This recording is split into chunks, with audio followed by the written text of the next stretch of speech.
esa membresía bíblica que es más allá de un mero formalismo, esa membresía que se traduce en la comunión, en la pertenencia, en la obediencia a Cristo.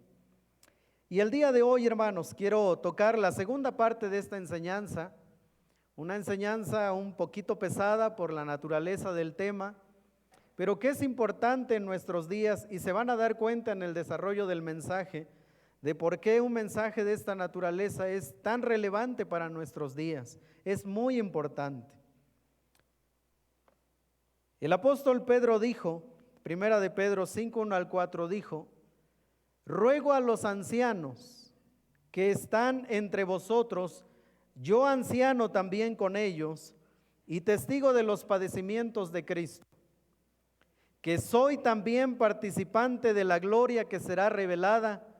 Apacentad la grey de Dios que está entre vosotros, cuidando de ella, no por fuerza, sino voluntariamente, no por ganancia deshonesta, sino con ánimo pronto, no como teniendo señorío sobre los que están a vuestro cuidado, sino siendo ejemplos de la grey. Y cuando aparezca el príncipe de los pastores, vosotros recibiréis la corona incorruptible de gloria.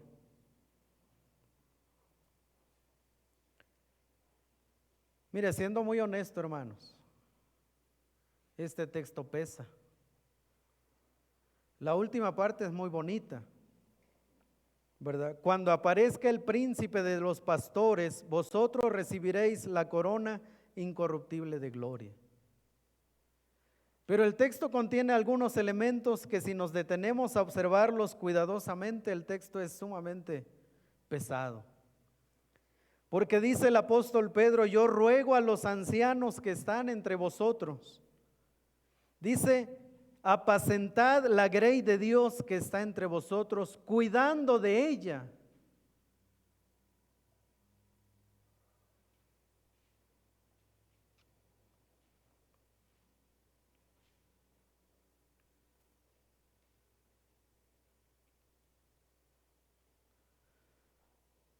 Aquí hay privilegios inmerecidos, pero hay responsabilidades por las cuales yo voy a dar cuenta no ante la congregación, sino ante el príncipe de los pastores.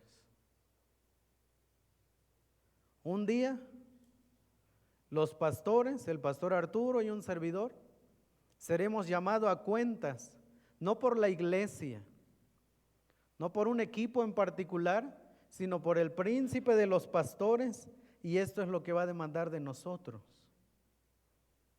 Y saben, hermanos, eso coloca un peso sobre nosotros difícil de sobrellevar.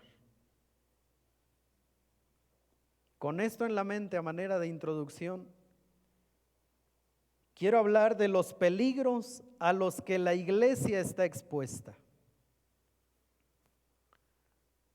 Los peligros a los que la iglesia está expuesta. ¿Cuáles son esos peligros? Número 1, la iglesia del Señor tiene un enemigo que busca activamente destruirla, aprovechando cualquier oportunidad que se le presente, ya sea desde afuera o desde adentro, valiéndose de estrategias con apariencia de piedad. Si nosotros pasamos por alto este primer peligro, estamos expuestos severamente, hermanos. La iglesia tiene un enemigo. No es un enemigo piadoso, es un enemigo que aparenta piedad. Es un enemigo que a la primera oportunidad va a destruir a una congregación. Sin importar si esa congregación es un grupito de 5 hermanos porque está iniciando como una misión. Sin importar si esa congregación tiene 100 hermanos o si esa congregación tiene arriba de 1000 o 5000 hermanos. Satanás va detrás de cualquier congregación que predique el nombre de Cristo, sin importar si están en una zona rural o están en una ciudad, sin importar si han enviado obreros al campo o lo están tratando de hacer, sin importar si tienen una estructura Sin importar esos elementos, la iglesia del Señor tiene un enemigo y Él está resuelto a destruirla. Y va a usar a los que están adentro y va a usar a los que están afuera. Tan es así que el apóstol Pedro, y quiero que vayamos allá, Primera de Pedro 5:8, por favor. Primera de Pedro 5:8. Dice así la palabra del Señor: sed sobrios y velad, porque vuestro adversario, el diablo, como león rugiente, anda alrededor buscando a quien devorar. Y va a ir detrás, ¿verdad?, de quien no esté sobrio, detrás de quien no vele. Y está tan interesado, hermanos, en destruir, ¿verdad?, el ministerio pastoral, y está tan interesado en destruir ese nuevo creyente que acaba de conocer a Cristo. A ese nivel. Y debemos tener cuidado. Segunda a los Corintios, por favor. Vamos a ir a segunda carta a los Corintios 11:4. Dice así la palabra del Señor. Así que ahí están los textos, hermanos, para que los vayan buscando, porque nos vamos a mover en estos textos. Segunda a los Corintios 11:4 dice: porque si viene alguno predicando a otro Jesús que el que os hemos predicado, o si recibís otro espíritu que el que habéis recibido, u otro evangelio que el que habéis aceptado, bien lo toleráis. Es decir, ese enemigo va a aprovechar incluso obreros que tienen el potencial de destruir la iglesia. Y lo que estaba pasando en la iglesia de Corinto es lo mismo que estaba pasando en las iglesias de Galacia. El apóstol Pablo escribe una carta a los Gálatas, a la región de Galacia, para llamarles severamente la atención por este descuido. Pero eso es lo que hace el enemigo. Segunda a los Corintios 2:22, por favor.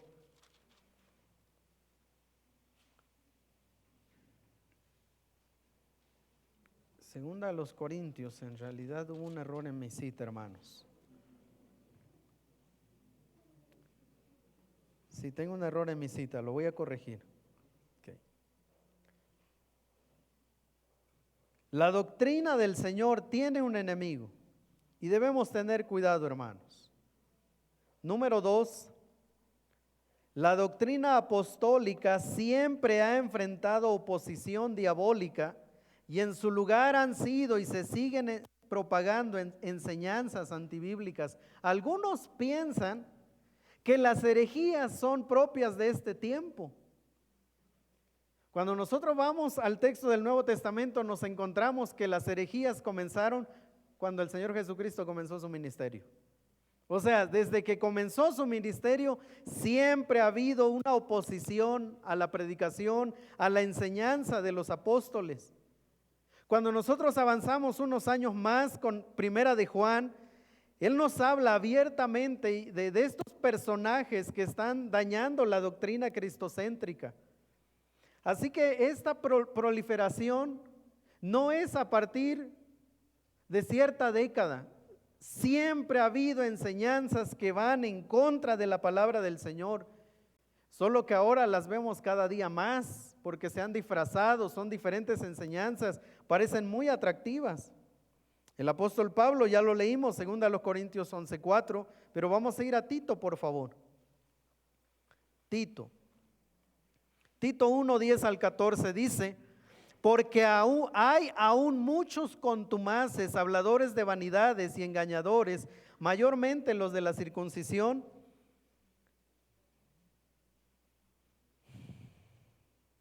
a los cuales es preciso tapar la boca, que trastornan casas enteras, enseñando por ganancia deshonesta lo que no conviene. Ellos, su propio profeta dijo: los cretenses, siempre mentirosos, malas bestias, glotones ociosos. Este testimonio es verdadero, por tanto, repréndelos duramente para que sean sanos en la fe, no atendiendo a fábulas judaicas ni a mandamientos de hombres que se apartan de la verdad.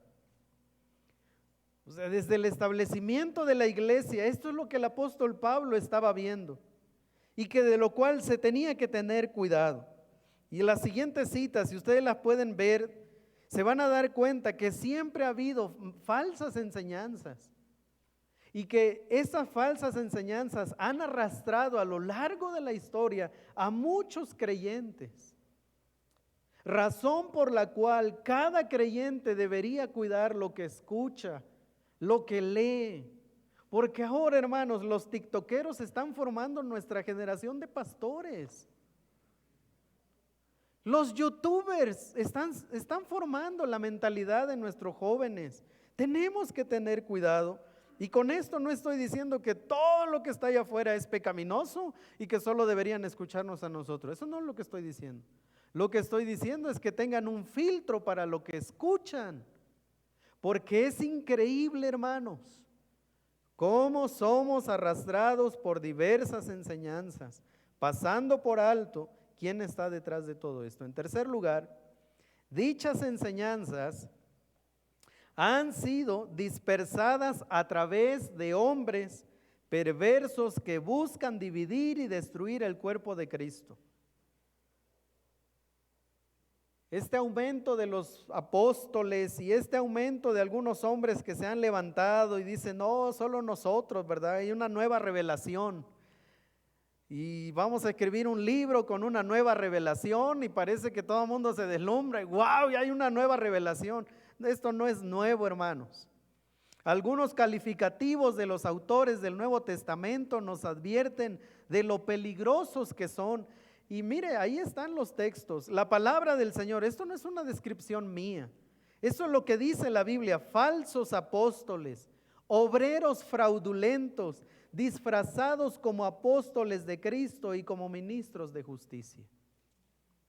Si desde los tiempos del apóstol Pablo estas eran las descripciones, imagínense el cuidado que debemos tener 2000 años después de estas enseñanzas. Lobos rapaces, como dijo la lectura que tuvimos con nuestro hermano Paco. Lobos rapaces que no perdonarán el rebaño. Hombres impíos, dice Judas. Mismo Judas dice, manchas en vuestros ágapes, falsos maestros, anticristos, dice Juan. Imagínense la descripción que el Nuevo Testamento está dando a estos personajes, porque lo que ellos hacen puede destruir el cuerpo de Cristo.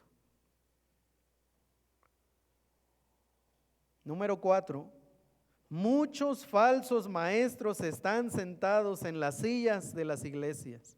Otros están evangelizando, discipulando y predicando. Esto se debe a que algunos creyentes no están creciendo en su conocimiento de la palabra del Señor y en su lugar prefieren oír lo que les conviene.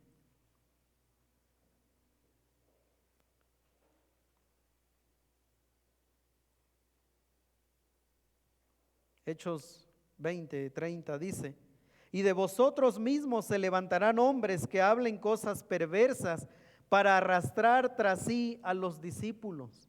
El apóstol Pablo le dijo a Timoteo que en los últimos tiempos que comenzaron desde la venida del Señor Jesucristo hasta nuestros días, estamos en el periodo de los últimos tiempos. El apóstol Pablo le dijo a Timoteo que no soportarían la sana doctrina, que no la aguantarían, que ay no, ya nos están hablando bien santurrones estos, vámonos de aquí. Que al contrario, buscarían enseñanzas que se adapten a sus gustos. Que cuando se predique de la santidad, mejor vámonos a otra iglesia. Que cuando se predique de la familia, vámonos a otra iglesia. Que cuando se predique de esto y no, pues no me gustó, vámonos, movámonos. Eso ya lo dijo el apóstol Pablo, que esto iría en incremento cada vez más. Y debemos tener cuidado. Vamos a Primera de Juan, por favor. Primera de Juan 2:19. Hablando de los falsos maestros, salieron de nosotros, dice el apóstol Juan. Salieron de nosotros. Sabemos quiénes son, pero no eran de nosotros. Porque si hubiesen sido de nosotros, habrían permanecido con nosotros. Pero salieron para que se manifestase que no todos son de nosotros. Voy a seguir la lectura. Pero vosotros tenéis la unción del Santo y conocéis todas las cosas. No os he escrito como si ignoraseis la verdad, sino porque la conocéis y porque ninguna mentira procede de la verdad. ¿Quién es el mentiroso sino el que niega que Jesús es el Cristo? Este es el anticristo, el que niega al Padre y al Hijo. Y más citas. Número 5. Por si fuera poco, hermanos, por si fuera poco, si esto no fuera suficiente. Dentro de la iglesia yace el peligro de cometer acepción de personas. O sea, aparte de esos peligros que están allá afuera, hay otros que se pueden gestar dentro de la congregación, la acepción de personas. Santiago dice, porque si en su iglesia, en la congregación, llega un hombre bien vestido, ¿verdad? Con joyas y se ve muy llamativo, bien presentable, a ese sí, ¿verdad? Le dan el primer lugar. Pero si entre ustedes llega un hermano de una condición diferente, pues a ese lo ubican hasta por allá atrás.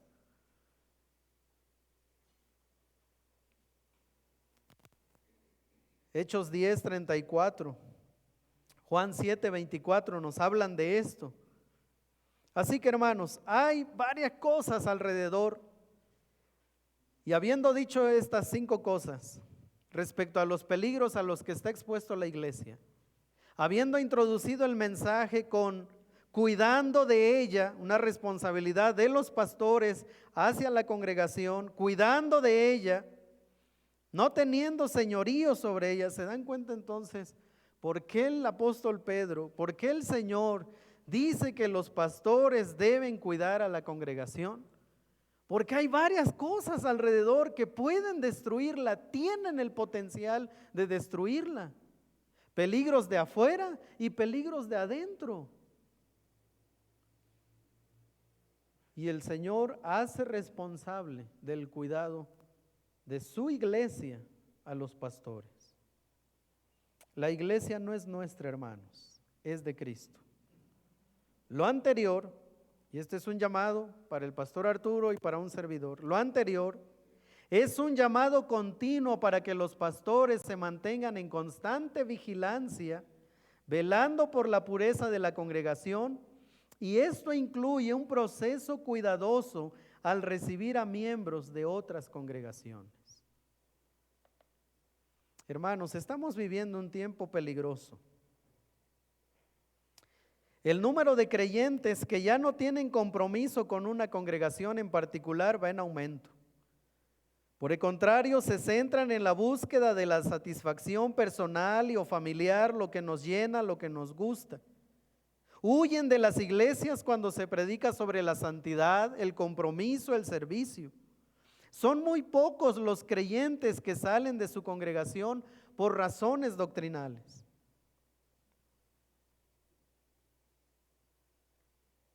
Así que, hermanos, con esto también yo quiero hacer un llamado a ir de iglesia en iglesia.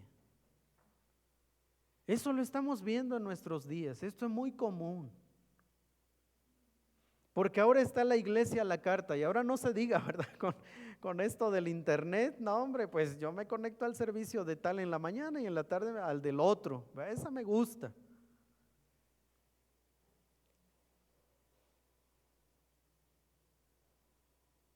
Hermanos, yo quiero hacer un llamado, ¿verdad? En el amor del Señor. Hay un compromiso. Ser miembro de una iglesia implica compromiso con la iglesia. Implica un compromiso con Cristo. En ese sentido, quiero hablar entonces de cuáles son nuestras responsabilidades como pastores. Ahora, yo voy a tomar el texto de Hechos 20, pero ahí no está descrita toda la responsabilidad del pastor. Porque yo quiero que ustedes vean cuáles son los peligros y ante esos peligros, cuál es mi responsabilidad como pastor, para que luego la tercera parte del mensaje tenga sentido para ustedes. ¿Cuáles son las responsabilidades? Algunas que el apóstol Pablo menciona. Vamos a regresar a Hechos 20 y vamos a avanzar. Ahí están todas. Número 1, ser ejemplo de conducta cristiana. Versos 18 y 19.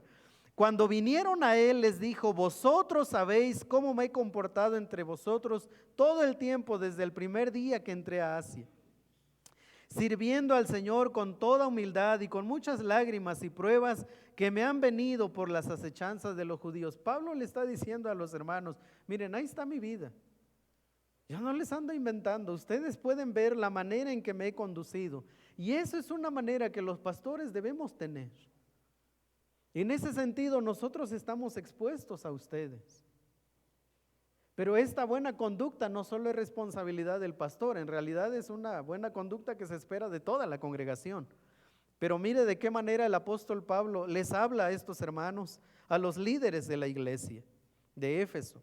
Versos 20 y 21 dice, y como nada que fuese útil, he rehuido de anunciaros y enseñaros públicamente y por las casas, testificando a judíos y a gentiles acerca del arrepentimiento para con Dios y de la fe en nuestro Señor Jesucristo. Conocer y enseñar el evangelio. Eso es una responsabilidad pastoral. No significa que las ovejas no deben conocer el evangelio y no deben enseñarla. Claro, también es una responsabilidad, pero mayormente a los pastores. Mayormente a nosotros, porque es a través del evangelio que edificamos la iglesia de Cristo. Número 3, versos 22 al 25. Ahora he aquí ligado yo en espíritu, voy a Jerusalén sin saber lo que allá me ha de acontecer. Salvo que el Espíritu Santo por todas las ciudades me da testimonio diciendo que me esperan prisiones y tribulaciones. Pero de ninguna cosa hago caso, ni estimo preciosa mi vida para mí mismo, con tal que acabe mi carrera con gozo y el ministerio que recibí del Señor Jesús para dar testimonio del Evangelio de la gracia de Dios. Y ahora, he aquí, yo sé que ninguno de todos vosotros entre quienes he pasado predicando el reino de Dios verá más mi rostro. Número 3, estar dispuesto a sufrir por causa del Evangelio. Eso es también una responsabilidad pastoral. Yo decía en la mañana, probablemente lo más que nosotros suframos en este contexto es que nos critiquen. Es ahí alguna ofensa tal vez en las redes sociales. Pero ese no es el caso de nuestros hermanos en Oaxaca, en Chiapas, entre diferentes grupos indígenas. Ese no es el caso de obreros en Medio Oriente y en Asia, donde son perseguidos. Ese no es el caso de nuestros hermanos en China, que muchos pastores están presos por causa del evangelio. Pero el apóstol Pablo dice, bueno, si esto es parte de mi ministerio, yo lo quiero hacer. Y esa es una responsabilidad pastoral también. 26 y 27. Por tanto, yo os protesto en el día de hoy que estoy limpio de la sangre de todos, porque no he rehuido anunciaros todo el consejo de Dios. Una de las labores pastorales es predicar todo el consejo divino y va a haber temas difíciles de tocar, hermanos. Hay temas difíciles entre los pastores. Cuando tenemos que hablar de la disciplina de los miembros, eso es un tema doloroso y difícil. Cuando tenemos que predicar sobre la inmoralidad sexual y lo que la Biblia dice.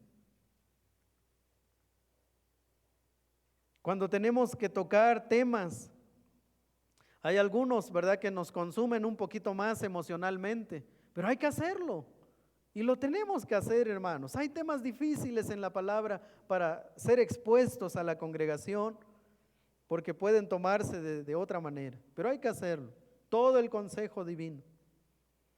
Una de las cosas, hermanos, que hicimos el año pasado los pastores es que desarrollamos todo un año de predicación y tenemos cubierto hasta septiembre, ¿verdad? Ya sabemos que vamos a predicar hasta septiembre, ahí vamos, si es necesario hacer ajustes, lo hacemos, pero en eso queremos, tratando de ver, ¿verdad? Tratando de predicar y obviamente, hermanos, no vamos a terminar de predicar la palabra del Señor.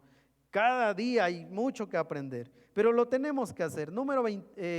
Siguiente, verso 28, la primera parte dice, por tanto mirad por vosotros, y el verso 31 dice, por tanto velad, acordándoos que por 3 años de noche y de día no he cesado de amonestar con lágrimas a cada uno. Hablando del liderazgo de la iglesia de Éfeso, Pablo les dice, yo he pasado tiempo con ustedes. ¿verdad? Pero cuídense ustedes mismos y la razón va a venir en un momentito más. Pero una responsabilidad pastoral es tener cuidado sobre uno mismo. Y verso 28 dice: por tanto, mirad por vosotros y por todo el rebaño en que el Espíritu Santo os ha puesto por obispos para apacentar la iglesia del Señor, la cual Él ganó por su propia sangre. O sea, hay una responsabilidad sobre nosotros en este momento.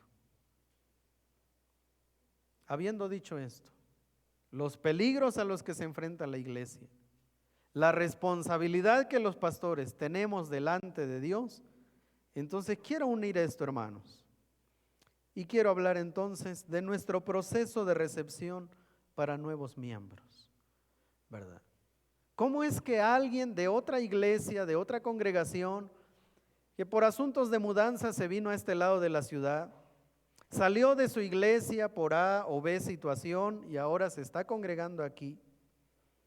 ¿Cómo es el proceso para pasar a formar parte de nuestra iglesia?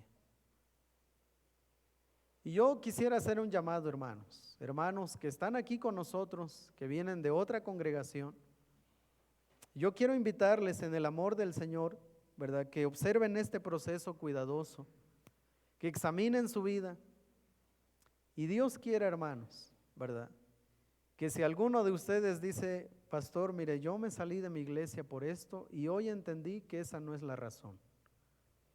Yo voy a regresar a mi iglesia. Gracias a Dios por eso.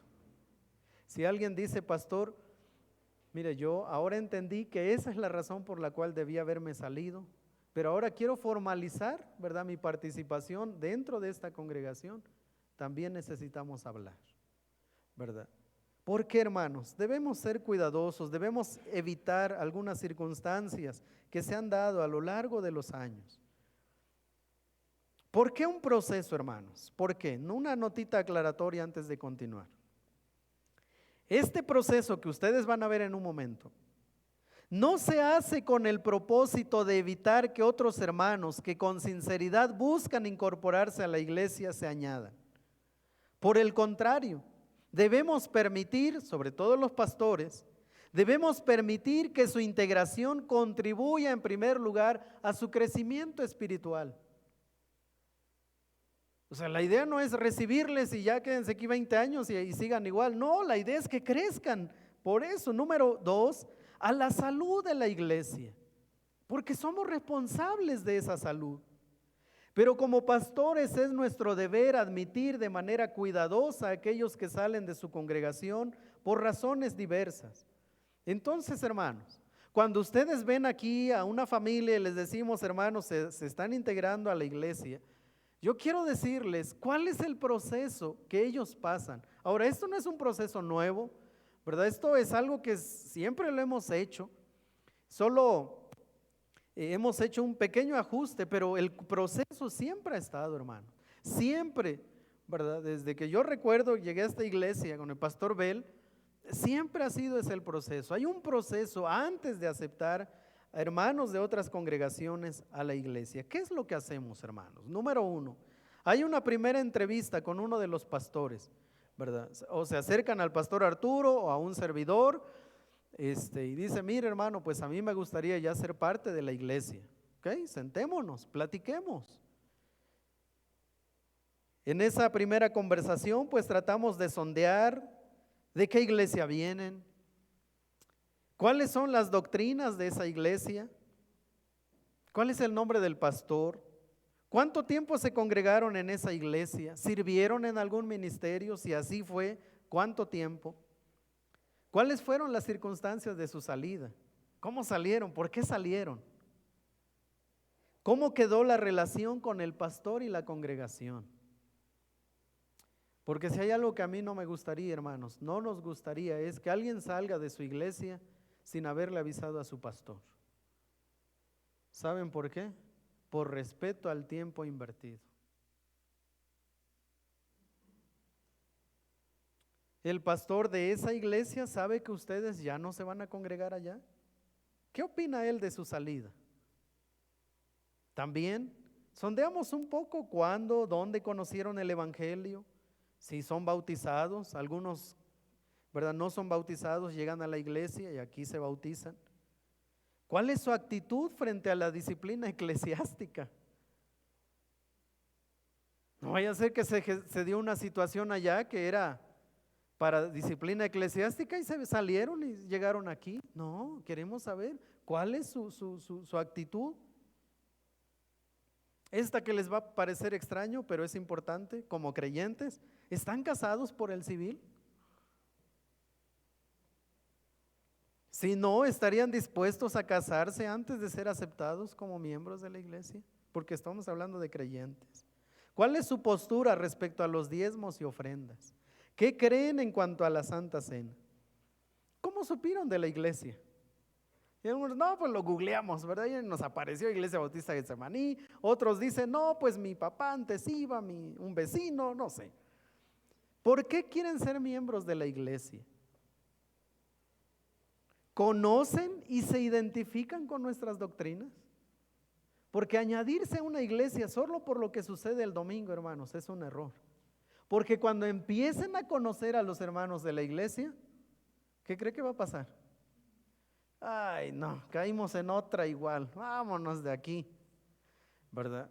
Luego me dicen, no, pastor, es que usted predica. Y yo digo, seguro, eso le dicen al hermano Arturo también, ¿verdad? No, es que usted, pastor, es el pastor que estábamos buscando. Y seguro, eso van y le dicen al hermano Arturo. ¿Cuáles son sus expectativas al estar en la iglesia? ¿Están dispuestos a congregarse o solo, están dispuestos a servir o solo a congregarse?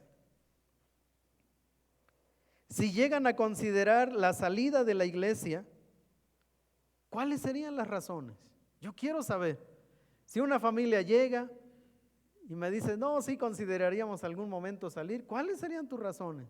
Porque tal vez en esas razones me está diciendo, mejor no formemos parte de Getsemaní, ¿verdad? Si la entrevista, ¿verdad?, queda bien, entonces por lo general les pedimos, ¿verdad?, una carta del pastor de la iglesia donde vienen. Eso es una práctica muy saludable, hermanos. Yo se los puedo decir, yo sé que a muchos no les gusta esta práctica, pero es muy saludable. Es decir, alguien vino de otra iglesia y ahora está aquí, y cuando le decimos, miren, necesitamos una carta de su pastor, ahí uno se da cuenta, ¿verdad? Si van a regresar y decirle, mire, pastor, pues échele la firma, ¿no? ¿Por qué? Porque nosotros queremos contribuir a la buena salud espiritual, hermanos, entre pastores y miembros. A veces combinamos una llamada con el pastor y a ver, pues pásame el número de tu pastor y le voy a hablar y pues de repente sale, ¿verdad? Oiga, pastor, mire, soy el pastor Mario de la iglesia Getsemaní y unos hermanos de su congregación están llegando a nuestra iglesia. No sé si usted lo sabía y de repente, oh sorpresa, no sabía, hermano, la verdad es que no avisaron que iban a salir. Ok, ya eso ya nos dice, ¿verdad? Eso ya es una alerta. ¿Por qué? Porque así no es, hermanos. Entonces en las conversaciones uno percibe cómo está la situación. Este paso nos permite corroborar el testimonio de los candidatos a integrarse y conocer por parte del liderazgo algunos otros elementos que como pastores debemos saber. Después de esa entrevista o que nos envíen una carta, entonces si es necesario hablamos una segunda vez. Pero decimos, miren ya, ¿verdad? Vamos a comenzar su proceso. Pero siempre les pedimos que pasen unos meses en la iglesia, conociendo a la iglesia, hermanos, ¿verdad? Que puedan ver, que puedan empezar a crear relaciones, ¿verdad? Conociendo a los hermanos, porque es ahí, eso va a ser determinante para quedarnos o para irnos. No es el culto en sí lo que nos va a detener en una iglesia, son las relaciones. Entonces les decimos, miren hermanos, congréguense unos 4 o 5 meses, conozcan la iglesia, y si también nosotros vemos que ustedes son fieles congregándose, que están ahí, entonces comenzamos el proceso de recepción de miembros. ¿Y qué hacemos en eso? Pues tomamos el curso para nuevos miembros, es un curso que doy durante el tiempo de la escuela dominical. Les hablamos de nuestras doctrinas, que ellos conozcan qué es lo que creemos. Número 2, hablamos un poco del gobierno de la iglesia y los oficiales de la iglesia. ¿Cómo operamos como iglesia? También les hablamos de cuáles son los lineamientos para servir en alguno de los ministerios, porque no solo queremos que se congreguen, hermanos. Nosotros queremos que sirvan en la iglesia. Ese es el propósito, eso es ser miembro de una iglesia, servir, no solo venir y congregarse. Queremos verles crecer también, servirles y que ustedes sirvan. Y luego, hermanos, un elemento que ahí sí añadí, es parte del el primer mensaje de hace 8 días, el segundo punto, ¿verdad? Y le hemos llamado pacto de membresía. En ese pacto de membresía, nuestros hermanos, después de haber estudiado juntos 6 semanas, el último domingo ellos firman un pacto de membresía, donde dice: yo como miembro me comprometo, lo que aprendimos hace 8 días, a guardar la unidad, ¿verdad? Me comprometo a servir en esta iglesia. También me comprometo a honrar el testimonio de esta iglesia, para que cuando les presentemos aquí, nosotros les digamos, ¿verdad? Que es el último punto, la presentación formal ante la congregación. Entonces vienen y decimos: hermanos, nuestro hermano Juan y su esposa se están añadiendo el día de hoy a nuestra iglesia. Han pasado por lo menos 8 meses.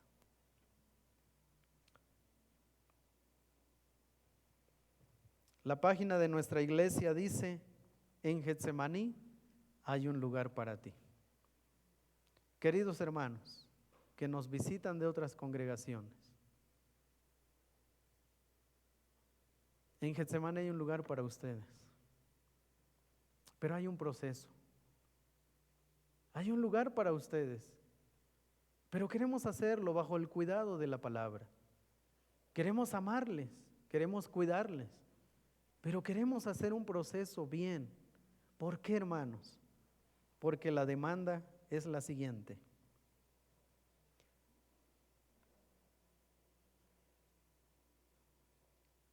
No como teniendo señorío sobre los que están a vuestro cuidado, sino siendo ejemplos de la grey. Apacentad la grey de Dios que está entre vosotros, cuidando de ella. Para que si en algún momento alguien me dice: mire, pastor, pues ese hermano que ustedes recibieron, ¿saben que dejó problemas en la otra iglesia? No, yo no quiero eso, hermanos. Por el contrario, que si alguien viene y me dice: mire, pastor, ¿sabía usted de esta situación? Sí, la sabía. Trabajamos con ellos esta situación. Y por la gracia de Dios se pudo arreglar y ahora son parte de nuestra iglesia. ¿Verdad que son 2 escenarios diferentes? ¿Verdad que de esa manera entonces tanto congregación como pastores podremos entregar buenas cuentas al Señor? Y eso es lo que queremos hacer. Así que el proceso, hermanos, no tiene la intención de restringir. Tiene toda la intención de que su participación dentro de la iglesia sea saludable. Así que, hermanos, que están aquí entre nosotros, que vienen de otra congregación, evalúen, piensen, oren al Señor, pidan dirección. Si usted se salió de su iglesia y el pastor no lo sabe, yo le ruego en el amor de Cristo, esta tarde tome el teléfono y dígale: pastor, mi familia y yo hemos decidido ya no congregarnos, pero nos gustaría platicar con usted. O sea, no se despida por teléfono, eso no, hermanos. No le vaya a mandar un WhatsApp, ¿verdad? No, hermanos. Tome el teléfono y dígale: pastor, mire, lo invitamos a comer a nuestra casa. Queremos platicar con usted. Pastor, mire, como familia hemos estado sintiendo esto y queremos expresarle que necesitamos salir de la iglesia. Quizás en esa conversación ustedes decidan no salir de esa iglesia.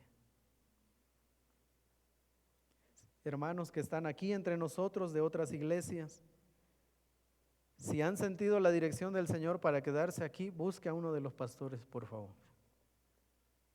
No solo sean congregantes, le están haciendo un mal a su alma, solo siendo congregantes.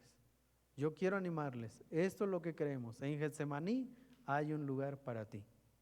Vayamos juntos por un proceso. Honremos a Cristo, hermanos, en medio de este tiempo donde ya no hay compromiso. Porque imagínese, hermano, si usted no tiene compromiso como miembro hacia la iglesia, ¿cómo esperan que uno como pastor se comprometa con uno? Sí ven este asunto, hermanos. O sea, yo no me comprometo, pero yo sí quiero que el pastor y los pastores se comprometan conmigo. No, hermanos, el compromiso es bilateral. Hagámoslo entonces. Honremos a Cristo. Y hermanos, sí es verdad, en Getsemaní hay un lugar para ti. Pero hablemos, ¿ok? Puestos de pie, hermanos, por favor.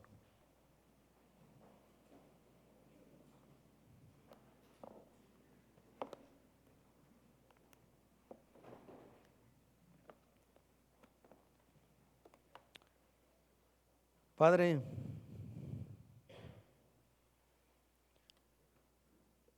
el apóstol Pablo dijo que ya no éramos extranjeros ni advenedizos, sino conciudadanos de los santos y miembros de la familia de Dios. Hace unos momentos cantamos que somos iglesia. Tu palabra dice que somos un solo cuerpo, Señor, que nos pertenecemos unos a otros. Padre, nosotros queremos honrar esa pertenencia a Cristo. Nosotros queremos que cuando Él venga nos halle sirviéndote con gozo. Bendice a mis hermanos, bendice la iglesia es tuya. Y el pastor Arturo y un servidor solo daremos cuenta como siervos. Bendice a la congregación, bendice a mis hermanos que están aquí este día, de otras congregaciones, pero aquí están. Yo no conozco las circunstancias de la salida, de algunos sí, de otros no. Yo te ruego, Señor, el gran pastor de las ovejas, que tú les pastorees, que tú ministres sus corazones, que tú traigas la humildad suficiente para tomar decisiones. Guárdales, Señor, te pido de una manera muy especial por nuestros hermanos. Guárdales. Aclara, Señor, las situaciones que están ahí y que sea tu palabra honrada. Para los que somos miembros de Iglesia Bautista Getsemaní, Señor, ayúdanos, Padre, de verdad a ser cuidadosos en la enseñanza, en la doctrina, que amemos tu palabra y que honremos a Cristo. Gracias por tu presencia en este lugar y gracias, gran pastor de las ovejas, porque un día volverás por cada oveja tuya. En el nombre de Jesús te bendecimos. Amén y amén.